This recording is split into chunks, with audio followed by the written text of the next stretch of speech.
today on a marvelous book written by Sandra E. Rappaport called Biblical Seductions. She is professionally an attorney who specializes in sexual harassment. She has also been a student of Bible her entire life. And she does, as I've always tried to do, to make us see that these ancient stories speak to us today. Sometimes it's unfortunate that we can relate to them. It's not directly, but we know exactly what she's talking about. And so I'll begin by telling you that this week we're not going to be talking about something as exciting as incest, last week's thriller, but today we'll be looking at a story of family, violence, female helplessness, and fear of strangers. The story opens with Yaakov, Jacob. You remember, in his youth, he runs away, fearful that Esau wants to be rid of him because Jacob had stolen the blessing. He runs away very succinctly and is with Lavan, his father-in-law, for 20 years. It's time for him to return to Canaan, and he does. Now, he had made a vow that when he returned, he would return to Beit El, where his family lived. He returns, enters the land after spending some time in Sukkot at the age of 104. Yes, he married when he was 84. He comes back and he decides not to continue to Beit El, but he stays in Shechem. And the Torah describes his feelings as he sets up home there. Says he feels shalem, complete, in three ways. Physically, even at 104, materially, he's become very wealthy. It's very interesting that usually when you talk about Jacob, you think of him as the tent dweller, and I think we picture him as somebody who's just studying in that tent. Am I right? Okay, I realize you're all on mute, but the rule is, if you have something to say, please unmute yourself without hesitation. But he has become a very, very wealthy man with his flocks. He made Lavan, his father-in-law, a wealthy man. And he's known to be an incredible businessman. He's also become complete spiritually. And you can be both, spiritually and business-wise. Because he is so wealthy, he is welcomed very warmly into the town of Shechem to live amongst them, because in fact, Shechem, the population is different from the population of his hometown. That's the background for where we will begin. So let me share with you.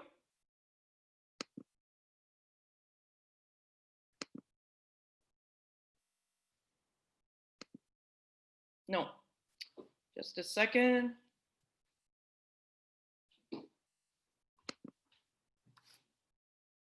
Share.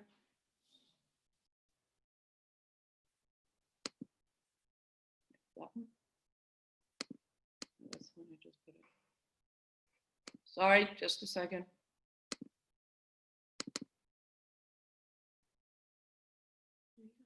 No, I need the Bible.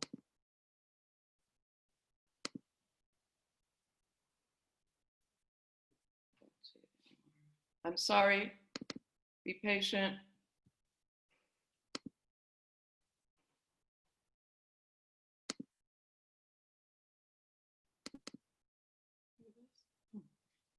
The Shechem.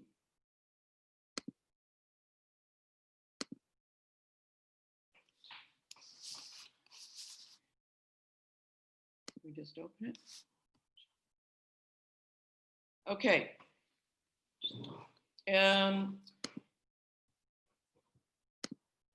There we go. Here we go. Thank you. Sorry about that. So we are in chapter 34 of Sefer Bracha. As always, we will be reading very closely, so please follow. There are a few times that I will, at least twice, point out the Hebrew word because it makes such a difference. Dinah, who is the only daughter of Jacob, and Dinah, the daughter of Leah, whom she had borne unto Jacob, went out to see the daughters of the land. Dinah, at this point, they're not sure, but she is somewhere between 12 and 14. Now, I'm reminded, last week, about an hour after our class, one of our students wrote me an email with just some reflections, and she pointed out that when we look at these stories, naturally we look at them with the eyes of 21st century. So that we have to keep in mind that the characters here are not in the 21st century. Just keep that in mind. So why is it so important to know that Dinah is the daughter of Leah? And notice it does not say the daughter of Leah and Jacob. Now, she went out. Remember how old I said she was? Outside, she leaves her home, and that's not surprising. Many Parshanim explain why she went outside, and you'll understand in a moment why it's significant that they spend time discussing why she went outside. Remember that they are living in Shechem. And the people of Shechem are known not to be Sodom people that we talked about last week, but also to be very loose in their mores, their sexual behavior, and you have to keep your eye on them. And that was a known fact. So the question ultimately is going to be, why did Jacob decide to set up house there? Anyway, so she wants to go outside. She's a 14-year-old. She sees perhaps other people outside, other females, and she's not surrounded by too many females, and wants to go out to be with them. Very natural. In a moment, I'll say why I'm stressing that. But it says Rashi, who is one of the commentators who condemns Dinah. He asked the question, well, why did she go outside when she knew this? Now you're thinking, she's a 12-year-old, she's a 14-year-old. She should have known better. She was looking for trouble. Rashi, somebody we love, I do. So she goes outside. Now, why does Rashi think that? Vatetse, she goes outside doing something very similar to what her mother Leah did a few chapters prior. You remember that Leah is the unloved wife, and that will be significant when we talk about Jacob's reaction to what happens. She's unloved, and she does everything in order to change that. She's the one who's fertile, and she loves that because she keeps believing that if she gives Jacob more children, he'll be ecstatic. Doesn't work. One day, her son Reuven comes back with a plant that's called a mandrake. And one of the uses of that mandrake is inducing fertility. She happens to meet Rachel holding those mandrakes, dudaim, in her hand. And she says to Rachel, here, please take these. And she's assuming that Rachel will want them to help her situation, her barren situation. And she says, I'll give you these if you let me have Jacob, my husband, for the night. It's a strange situation. And in fact, that's what Leah does. Now, right after that, it says that Leah, Yatzah, she went out to greet Jacob. Rashi makes that simple connection. He sees in Leah doing that, going out to Jacob, who is her husband. He sees that she's being very forward. And he just assumes that like mother, like daughter, that Dinah is being very forward because she shouldn't be going outside. Now, you would think that if this is the case, why is she unintended? Why isn't her father more concerned and making sure that she doesn't go outside? Does anybody at this point want to take a wild guess if Rashi is correct and others who feel not necessarily that Dinah is to blame for what happens, but that he should have been more vigilant with Leah's daughter, Dinah? Anybody why he maybe wasn't? And it has to do with the fact that we're given in the first verse. I see a couple of faces learning, thinking. Bracha. Go ahead. I've always had a big problem with this whole story, which I think a lot of people who study it do. I think the fact that Dinah is the daughter of Leah, and with the background that you've now given us with regards to Rachel and the mandrakes, that perhaps Dinah was the progeny of that evening that Leah spent really under false pretenses with Jacob. Jacob really never had any love for Leah. And I think had Dinah been the daughter of Rachel, it would have been a whole different story. Marlene, as usual, very wise insight. Her brothers, we will see, Shimon and Levi, it's been suggested that they're going to react the way they do. I'm wondering if there's anybody who doesn't know what is going to happen, but that the strength, I don't know if that's a funny word for me to use, and you'll see why. The power of their reaction and their anger is that they believe that if Dinah had been the daughter of Rachel, he would not have reacted, Yaakov, the way he did. Absolutely. And that will come up again. Thank you, Marlene. So these are things I'm warning you. I, as usual, especially in these kinds of episodes, am not going to be giving you a definitive response from the Torah on who's right, who's not right.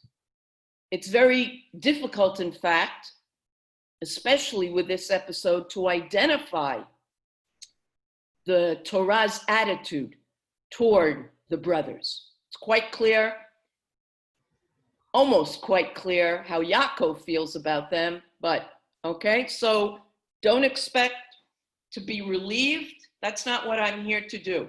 I had a professor, Seymour Fox, who said, It's his role to give people a headache, make them think. So let's continue. Okay. Goes out to see the daughters of the land. Second verse. And Shechem, that happens to be the name of the city, but it's also his personal name, who happens to be the prince of the land. Shechem, the son of Hamor, the Chivite, one of the Canaanite tribes, the prince of the land, saw her. And look at these three verbs. He took her and lay with her and humbled her. If we were using our own personal Bibles, I would ask you to tell me what word you have for vaye'aneha, inui. And I'm sure that there would be at least 6 different translations. So the one we have before us just doesn't do it. It's true, he does humble her, but what inui, anybody know where we have that word in another place later on? And we say it every year at the Seder, vaya'anunu, okay? It's oppression, torture. Sandra Rappaport uses the word violated. Now, usually in the Torah, when it says he took, vayikach, it's a way of saying they got married. But it's clear that's not the case here. Took here means kidnapped, abducted. He lays with her. We know what that means. And then violates her. Now, Rambam, Maimonides, explains the use of that word inui. It was torture for her. At the same time that I say we have to picture that maybe a 14-year-old was different than a 14-year-old today in attitudes or what they're aware of. She's only a 14-year-old, and she has just been kidnapped. And he's repeating, Rambam says, the sexual act, and it is not consensual. It's funny, in the book, Sandra Rappaport bolds some sentences, making it clear. If anyone wants to suggest that this was consensual, way off. So, of course, it was torture. Also, what would be another reason, aside from the physical discomfort, what would be another reason that mentally it was hurting her? Think of the times, perhaps this isn't something that would happen in the 21st century. What does she have on her mind? As hard as that might sound, something to be on her mind during that, but what is she already thinking? She was a virgin. She now no longer is one. And so that's going to affect her future. She's going to be embarrassed, even to go home to her father. And that sounds terrible. But we know in those times that you were worth much less, to put it very bluntly, if you no longer were a Betula. So she's thinking that. She's feeling used. And somehow I can picture a 14-year-old living in that society being aware of that, because there's talk.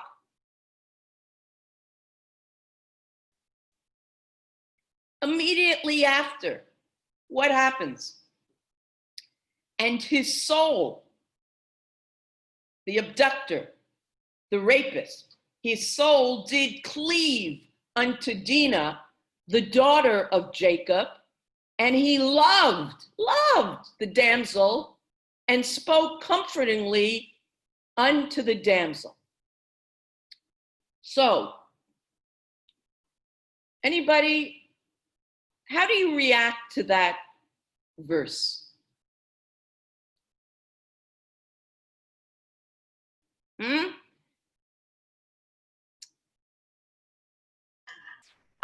Bracha, I think it probably shows 2 sides of character to this Shechem. There's a sensitivity. He's obviously fallen in love with her, and he knows what he did was wrong. I mean, we know what happens later, and he's willing to go to great lengths to correct it. But he realizes that what he's done has absolutely devastated her. Anybody And else it's think? unusual for a rapist to react that way. Ah, okay. Anybody else before? Did I just see a hand? I'm going to switch for a moment, hopefully, to something that she writes about this. Just a second.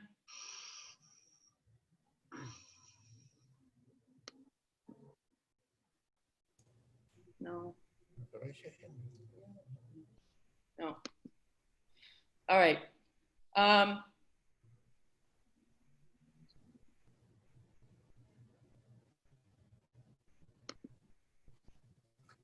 Something, I'm sorry, is not. Okay, this is what I'm going to do. What Helen just said is exactly what Sandra Rappaport talks about. That this is very common for not just a rapist, but for a spouse that abuses, and I'm going to say this, his or her spouse. That this anger comes alive, overtakes them, but then the very next day, or maybe later on, we've all seen movies, hopefully that's how we know about this, that they just feel that they do have this love. And they manage to convince the person who's been abused to trust that, So the question is, has he really, though, fallen in love with her? And there are a couple of commentators that speak to this issue.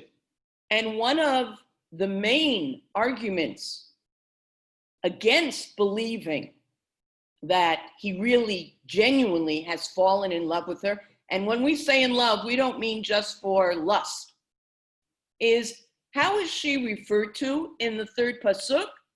And his soul did cleave unto Dinah, the daughter of Jacob. What did I tell you in the very beginning of our hour about Jacob? He was very wealthy. This prince, Shechem, who himself is very wealthy, but very often people in that position can't stop and they want to just more and more. And there are different indications that that's what he sees, part of what he sees in Dinah, the daughter of a very wealthy businessman, and he wants her in his family.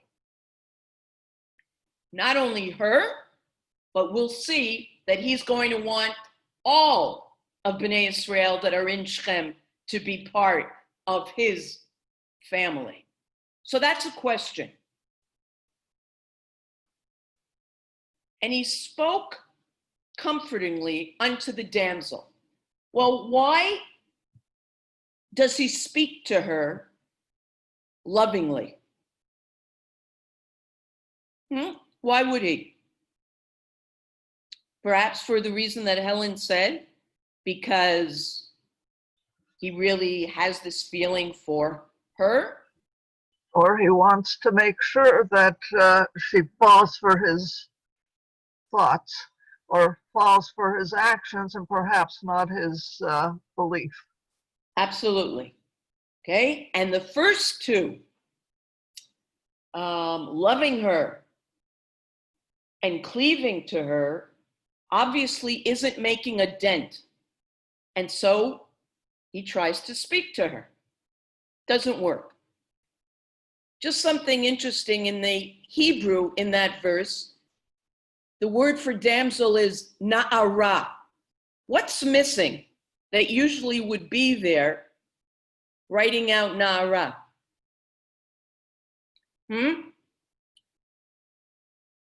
Nobody? Na'ara, a hey. To spell Na'ara would be with a hey. That hey is missing. And that's also meant to indicate that she was still not a woman. She's a female, but she's not yet a woman. Okay, let's carry on. And Shechem spoke unto his father Hamor, saying, get me this damsel to be my wife. Now, Jacob heard that he had defiled Dinah, his daughter, and his sons were with his cattle in the field, and Jacob held his peace until they came. Reaction. Don't think too hard. He's just heard about his daughter, and what do we hear? He's silent. You know, Bracha, this is where I really have a problem with this story. Go Because ahead. what father, seeing his daughter coming back into his household, having been raped, a 12 to 14-year-old would remain silent? And it was just as if he said, well, it's business as usual. And, you know, I mean, having studied this before, I know that the commentators very often rationalize his behavior and whitewash him. And I don't think there's any whitewash that can cover him. That's exactly the word that she used. Did you read this book in the last week, Marla? Yeah, you're right. They do. They try to say, well, he was too old. I told you his age at the beginning. Even though he felt okay, he was old, he was scared. We're going to see what he says. So he was waiting until the brothers came. Bracha, Yeah. Bracha, can I just add, I think Jacob from the beginning has sort of absolved himself of the responsibility of being her father. And the brothers have taken over that rule. Ah, And as a result, he's sloughing off onto them. Helen, terrific. We're going to see something very specific that talks to what you just said also. Yeah, and what I said before, there are those who say, and this isn't whitewashing him, actually, is saying that he is playing his favoritism, and we know that he has a habit of doing that, in that it's because that it's Leah's daughter. Okay, I agree with Marlene that a father who is a father, it doesn't matter the age. Even if you dropped on the way running, that you just wouldn't be able to control yourself.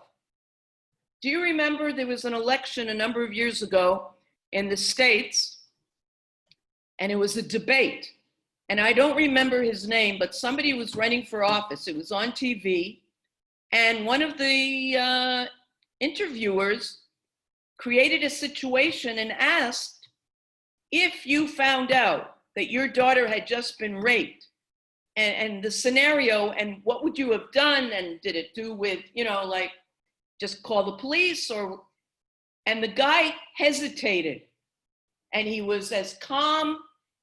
They say that lost him the election. That was Dukakis. Yes? Okay. Anyway, let's go on. Things get worse. Much worse. They could get worse. Okay. Verse 6. And Hamor, the father of Shechem, went out unto Jacob to speak with him. And the sons of Jacob came in from the field when they heard it, and the men were grieved. And we're talking men, Shimon and Levi are going to be 15, 16 years old. And the men were grieved, and they were very wroth, because he had wrought a vile deed in Israel, in lying with Jacob's daughter, which thing ought not to be done.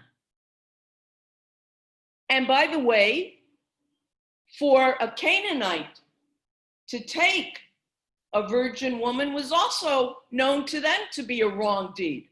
Okay? Now, and Hamor spoke with them, saying, now look what he doesn't say. The soul of my son, Shechem, longeth for your daughter. I pray you, give her unto him to wife. And make ye marriages with us. Give your daughters unto us, and take our daughters unto you. And you shall dwell with us, and the land shall be before you. Dwell and trade you therein, and get you possessions therein. And Shechem said unto her father, because Shechem comes out apparently, not trusting his father, said unto Dinah's father, and said to her brothers, let me find favor in your eyes, and what ye shall say unto me, I will give, whatever you want. Ask me never so much dowry and gift, and I will give according as ye shall say unto me, but give me the damsel to wife. What hasn't been said?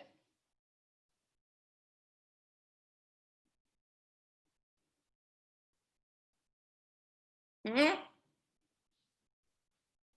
Read not those. acknowledging the rape. Yes. Shechem and Hamor are talking as if it's been a fairy tale romance. They don't even mention that. No sorry, no saying, come on, guys.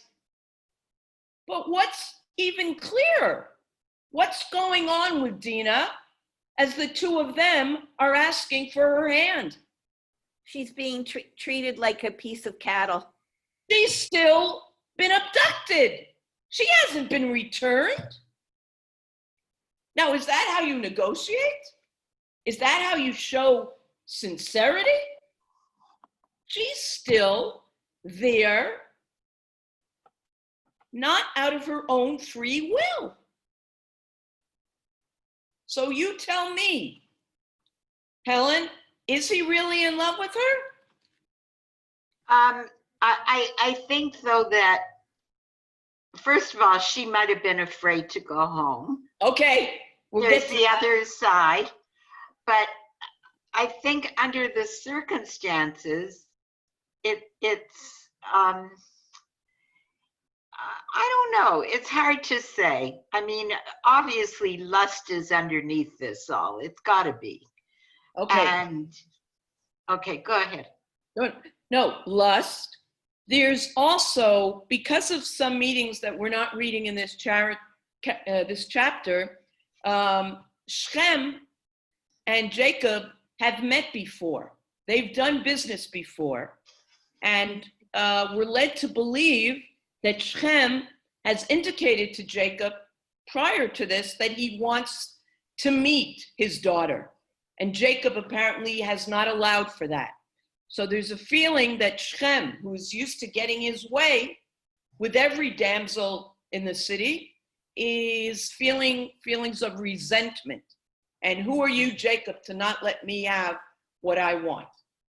Okay, a possible motivation. Aside from the fact that she might have been beautiful and he sees her and wants her. None of this, we don't know. Yes. Bracha Hamor is certainly not he's right out in front. He's creating a merger rather than a marriage. Yeah, right. Absolutely. Bracha, Yes, please. it sounds to me like a straight business deal between two businessmen arguing about the price of something. Absolutely. It's also, Go ahead. No? Okay. I don't hear anyone. All right, I'll carry on. So we're continuing with verse 13. And the sons of Jacob answered Shechem and Hamor, his father, with guile, mirma, and spoke, because he had defiled Dinah, their sister, and said unto them, these are the brothers, and Shimon and Levi are the key players. They say to Shechem and his father, we cannot do this thing to give your sister, to give our sister to one that is uncircumcised, for that were a reproach unto us. Meaning, we can't do this. You're not part of our people. You're not circumcised. Now, why did it say in the previous pasuk that the brothers are acting with guile? We're led to believe that they really were doing this as part of a plan. What would that plan be? They will get all of them to agree to be circumcised. And when does the pain of the circumcision apparently really hit you? I'm told on the third day after it's happened. So pay attention. Only on this condition, the brothers say, will we consent unto you, if you will be as we are, that every male of you be circumcised. Now, on the one hand, there were many who were not Bnei Israel that for different reasons were getting circumcised. But this is a stalling strategy.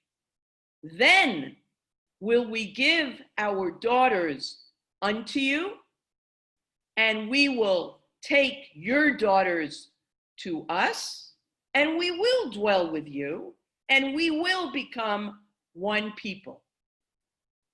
But if you will not hearken unto us to be circumcised, then will we take our daughter and we will be gone.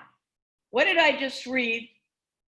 That is exactly what Helen said a few minutes ago. I think it was Helen. The brothers are talking. How do they refer to Dinah in verse 17? Our daughter. Our daughter. Because yes, they have taken on the responsibility of being like a father to her, because they have felt, not just now, but even previously, that she needs them to be a parent.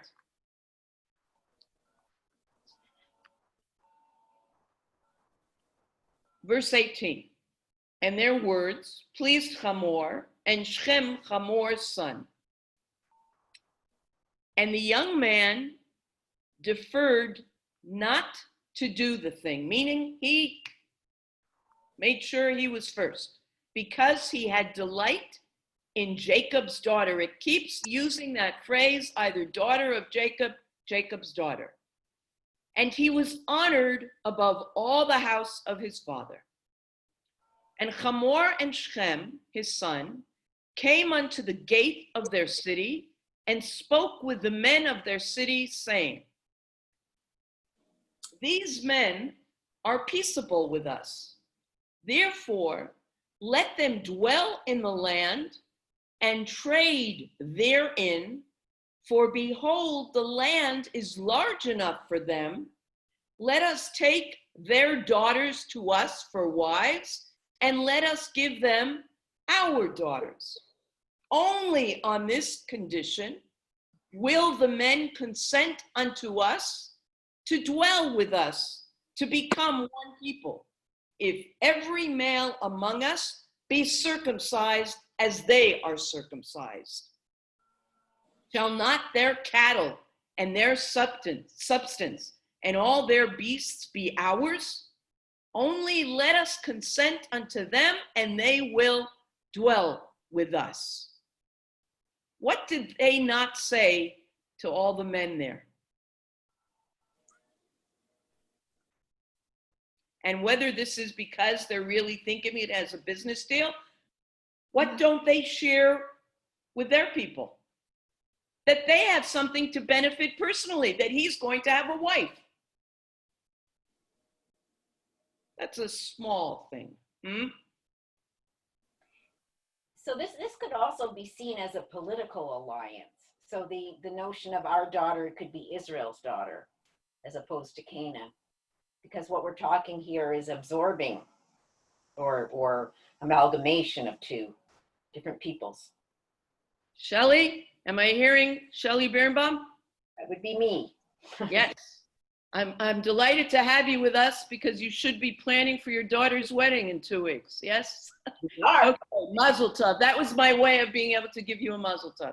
Anyway, I think Shelley Rappaport, who I explained as an author, she says this goes way beyond a story of Dinah and rape or romance, and that it really is about two different cultures relating to each other and deciding whether they're going to become one. This is a story from the ancient Near East, and that's really what it's about. It is a power play. So, and that's, I guess, what makes the story, yes, Marlene, it is very, very upsetting. And I feel badly that I'm bringing stories that are upsetting, but that's life. Oh, I just felt like someone when I said that. That is life. And we gain from it. Yesterday, I did a small session for Camp Ramah Zoom. They're trying to do these last 3 weeks. And I asked one of the students, younger, much younger than us sitting here now, what's the best way to learn about behavior? Is it through a good story or a bad story? And one of them said, no, we get much more because we learn how not to behave. Anyway, and it's realistic. Not one of the characters in the Bible, including Moshe, should I be bold and say maybe not even the guy upstairs, is perfect. We wouldn't be able to relate. The idea is to balance emotions and feelings, etc., etc. Okay, let's go on. Thank you, Shelley, for that. So here we go. 25, and it came to pass on the third day when they were in pain. So before I even read more, what was the plan? They would get circumcised, and then what's going to happen on the third day when they're really in pain? Get even with them. They're going to feel that that's the time to get even with them because they're going to be weak. They're in pain. So it was all planned out. It came to pass on the third day when they were in pain that two of the sons of Jacob, Shimon and Levi, Dinah's brothers, from the same mother, took each man his sword and came upon the city unawares and slew all the males. Now, when it says all the males, there are different opinions about this. And this is going to be very, very upsetting, if not to everyone, to most. It could be that this was a part of Shechem that in the area where the prince and his family lived, so it wasn't a large group, or it could be the 5,000 people, males that lived in Shechem. So we've got to realize that. I'm not going to try to be meek and say, well, it was just a few. No. So it could be masses of people. Keep that in mind. And they slew Hamor and Shechem. Picture them getting into the palace somehow, and perhaps that's where some of them were killed, the people who were not letting them in, but they slew them. with the edge of the sword and took Dinah out of Shechem's house and went forth. Now, somebody alluded to this earlier. What's the word for how they rescued Dinah? What's the word that's used? Took. Took. We had that word took earlier. And what did it mean then when we said that Shechem took Dinah? Raped her. He abducted her. He abducted her. So some have said, as strange as it might sound, that Dinah didn't necessarily clearly feel relieved that they were there to take her, but they really had to grab her and take her for the reasons that we said, including another issue that relates psychologically, that somehow people who have been abducted, kidnapped, and stay with the kidnapper for a certain period of time, they become dependent on them. It sounds wild, but this could have been the case with Dinah. Poor thing, a 14-year-old going through this. Somebody who's 35 going through this, it's terrible. Okay. The sons of Jacob came upon the slain and spoiled the city because they had defiled their sister. They took their flocks and their herds and their asses and that which was in the city and that which was in the field, and all their wealth and all their little ones and their wives took they captive and spoiled even all that was in the house. Now, react to that quickly. It's actually overkill. Literally. Okay, Right. everybody agree with Marlene? Now. Absolutely. Okay, I want to point out something. It's clear that it was Shimon and Levi that killed Shechem and Hamor. It is not as clear that it was them and not the other brothers that did this looting. Now, why is that significant? Because we know sometimes you have to go to battle. But even in battle, you don't just steal. As crazy as that might seem, you don't just take things. You're killing those people, hopefully just to remain alive.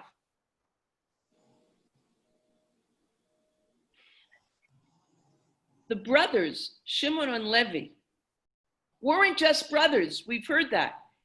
They were a parent to this Dinah. They were reacting with the feeling that we would have expected of a father, or I hope, and even just a brother. But the other brothers didn't have that sense, because it's clear that they did not have this need to go and take revenge. Because when you take the loot, the booty, you're going to get some benefit out of that. That's not what Shimon and Levi were interested in.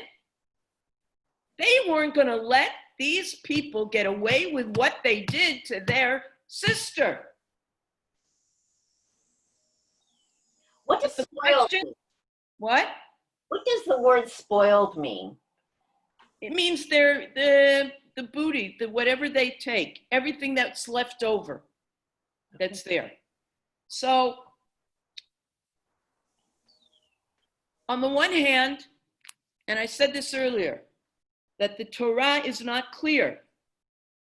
Do they condemn? And the rabbis are divided. Rambam and Ramban disagree as to whether the sons, Shimon and Levi, were justified in what they were doing.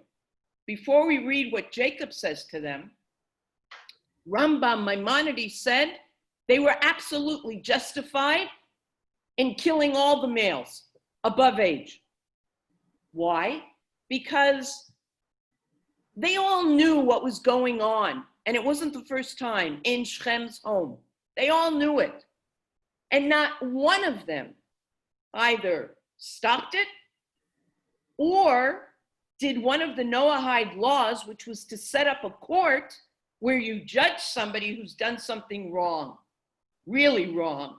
So Rambam Maimonides said all of the people there deserved, because they knew what was going on. Listen to what Nachmanides Ramban says.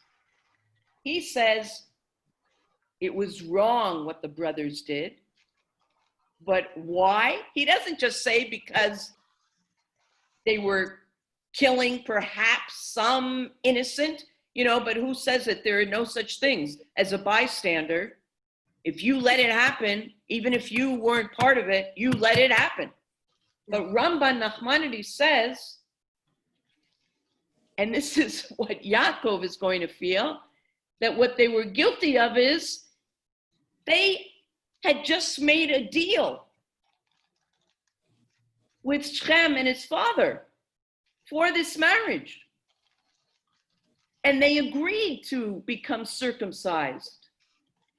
So what does Nachmanides say? Maybe they were going to go through with the circumcision and maybe they would have repented. Make of that as you wish.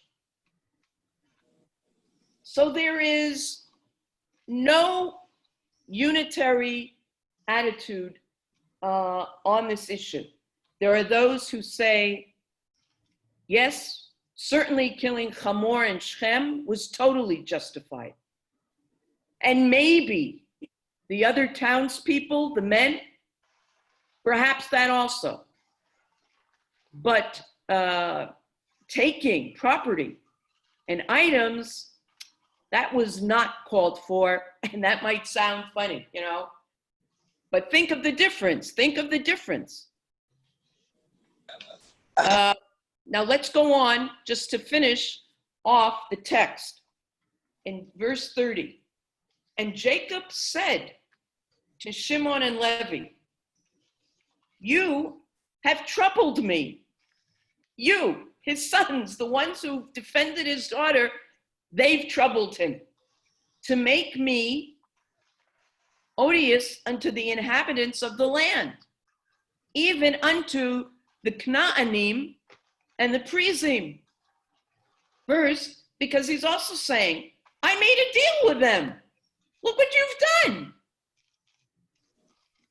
And the second reason, I being few in number, they will gather themselves together, and not just, obviously the people who are killed won't be, but the neighboring tribes, and they will gather themselves together against me and smite me, and I shall be destroyed, I and my house. What do you make of that? Nowhere in that statement, Bracha, does he mention the fact that his daughter has been defiled. That's number one. And it really seems as if he's more worried about his own public relations than his relationships with his children. Absolutely. Yep. Yep. Anyone else? So, verse 31, and they said, Shimon and Levi, should one deal with our sister as if she's a harlot? That's where the chapter ends. What do you think the message is?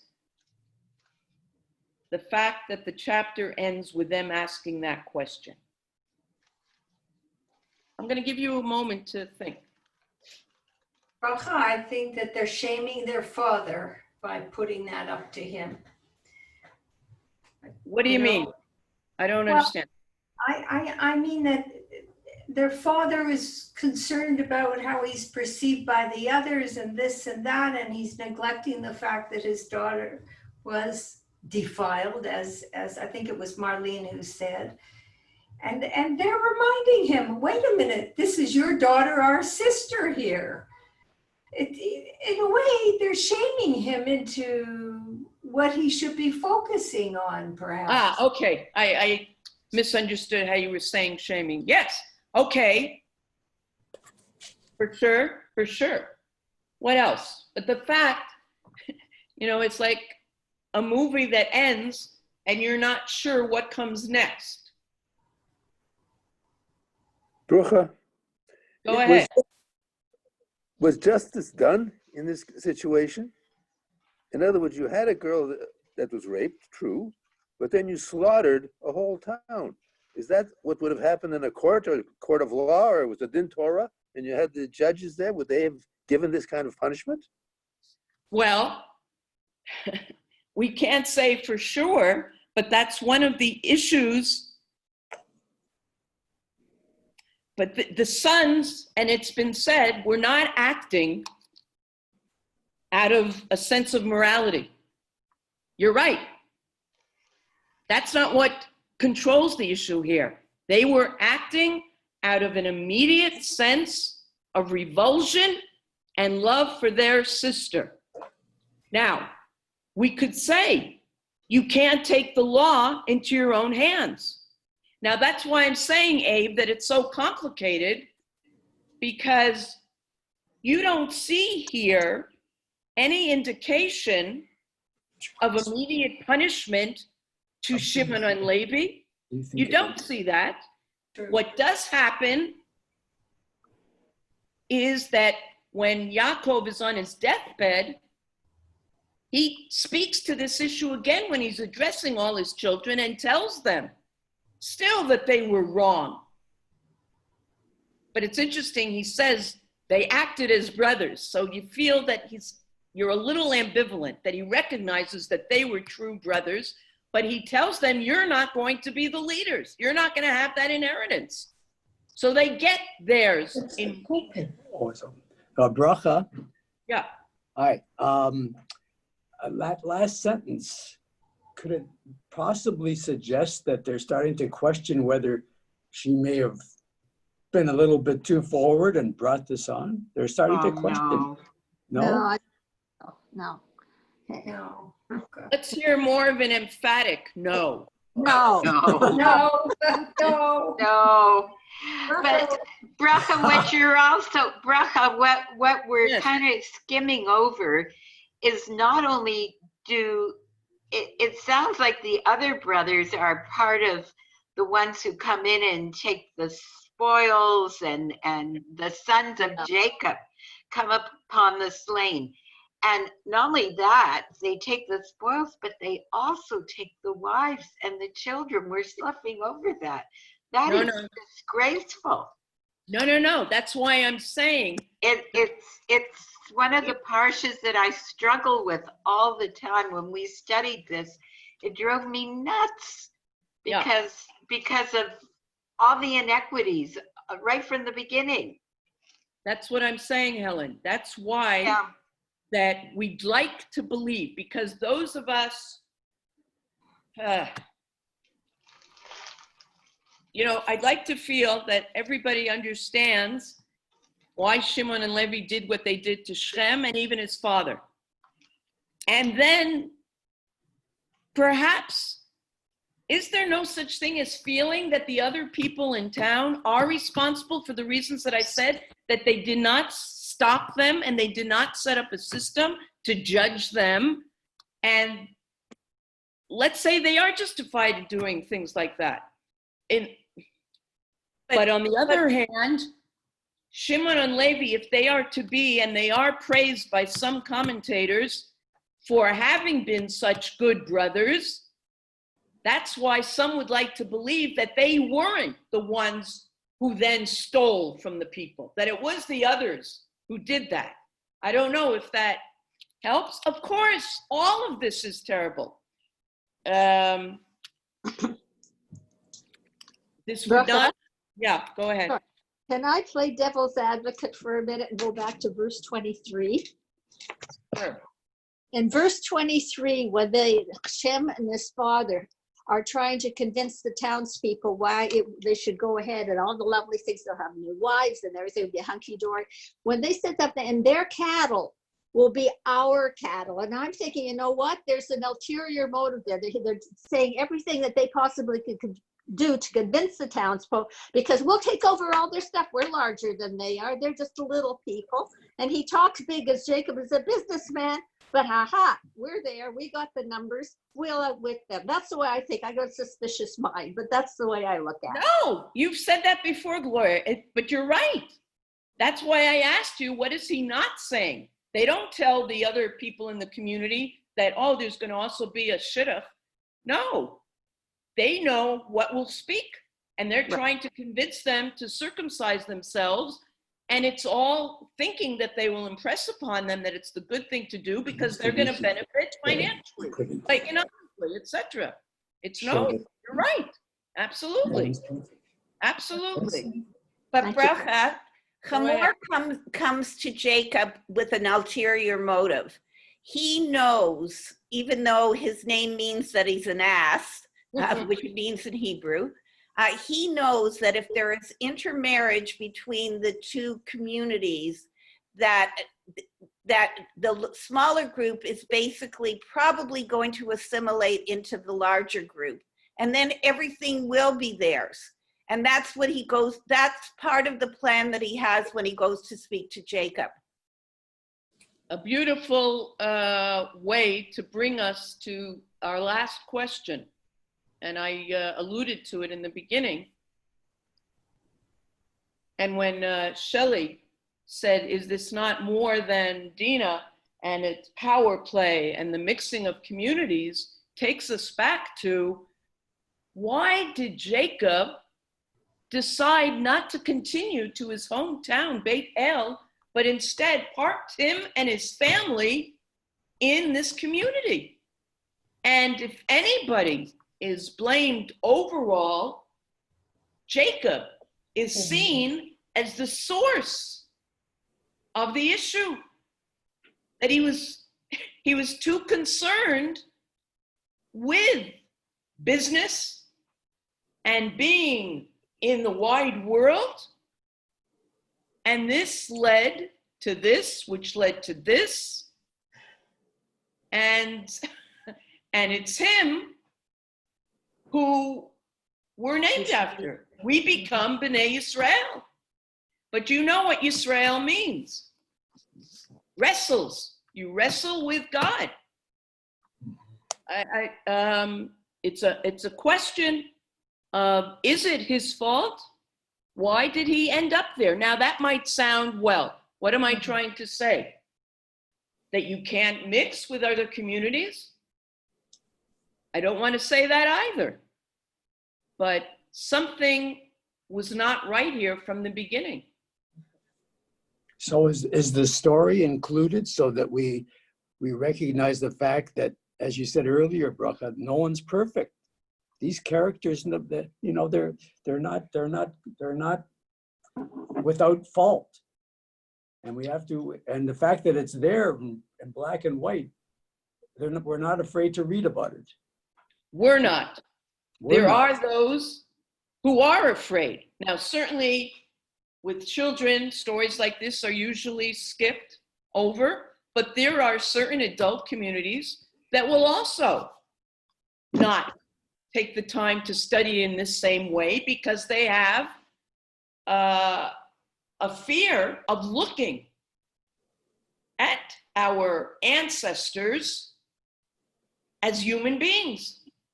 Now, when you say, Stan, is this the reason why we have such stories? So we realize nobody's perfect. So how many people had to suffer in that town of Shechem in order for us to see that? Very difficult. Very difficult. Very, very difficult. Which story, last week's or today's, I don't know how to phrase this, do you have more of a problem with, or which is harder to take? Anyone? Linda last week was the only person who openly said, I don't know that it was so terrible. Now, somebody out of context might think Linda's, like crazy. It was incest. It was the daughters of Lot with their father. But I really am curious. Now that you compare the two stories, does it make, well, I don't want to say more. You tell me. Which one is harder to swallow, or is it equally difficult? And are you, when you do the Shmona Esrei tomorrow morning, are you going to not say Elohei Avraham, or you're not going to say Elohei Yaakov? You're giving us a choice between mass murder and incest? Yeah.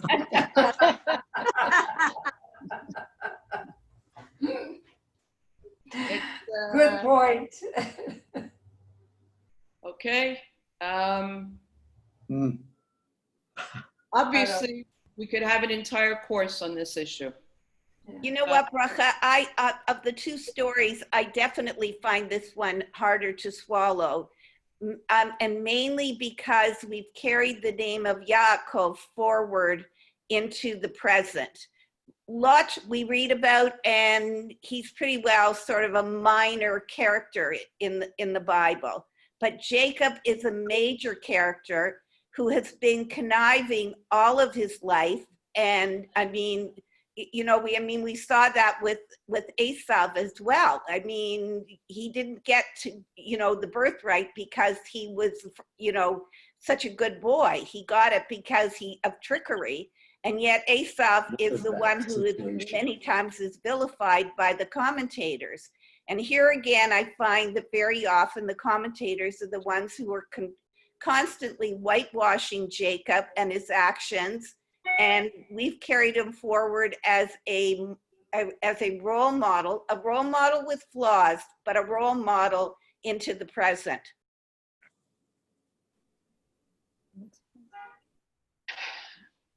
Yeah. Now, no, because I want to say two things. What if I were to ask you to compare today's story with which other story? You'll end up not having to say the silent Amida at all. With the story of Akedat Yitzchak. So which one is going to be harder? This one or that one that if it hadn't been for that angel stopping Avraham, that he would have slaughtered his own son? Okay? There are a lot of people who have a very, very big problem with that story. Now, two more things. The one that I'll end with is meant to be cute. So we're told, you know, right before we begin this chapter, Yaakov, on his way back from Lavan to Canaan, met with whom? His brother, Esav. Yeah. And if you read the psukim very carefully, you see that you don't see Dinah mentioned. And she was alive. She was born. She was about 7 when they got to Shechem. So commentators say that when Jacob knew that he was about to meet Esav, he hid Dinah in a box. And now why? He did not want his brother, who he had very unfond memories of, even though their meeting went well, he did not want Esau to see Dinah and see how beautiful she is and want her. Well, commentators say that Yaakov was chastised for that act because, in fact, again, he was showing his lack of trust in Dinah, because perhaps if he had let Esau fall in love with Dinah, Dinah might have had the ability to change Esau. Now, Change history. okay, now, when you talk about commentators and how they related to Jacob and Esau, I'm sorry, Doris, but this group tends to do this. We'll just be another few minutes. When Shimshon Raphael Hirsch in particular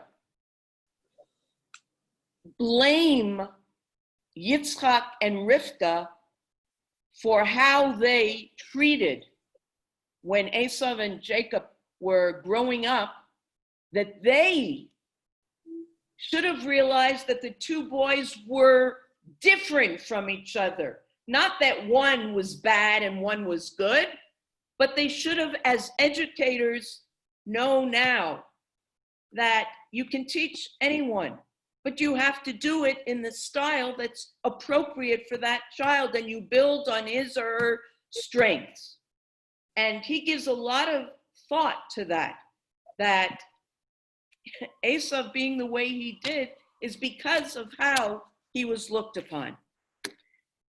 Thoughts and thoughts, as long as you don't have nightmares. Well, you have many hours before you have to go to sleep.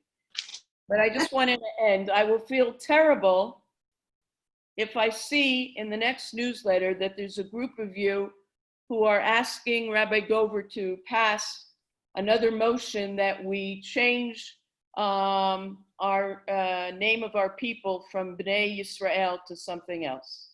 Okay? Have a good week. Please stay well. You All too. You Thank you, too. Bracha. Thank you, Shalom, Bracha. shalom. A lot to think about, Bracha. Thank you very much. Thank you Thank you, very much. Bracha. Take Very care. interesting. Thank you. Bye, Bracha. Bye-bye. Chodesh Tov. It was actually very good.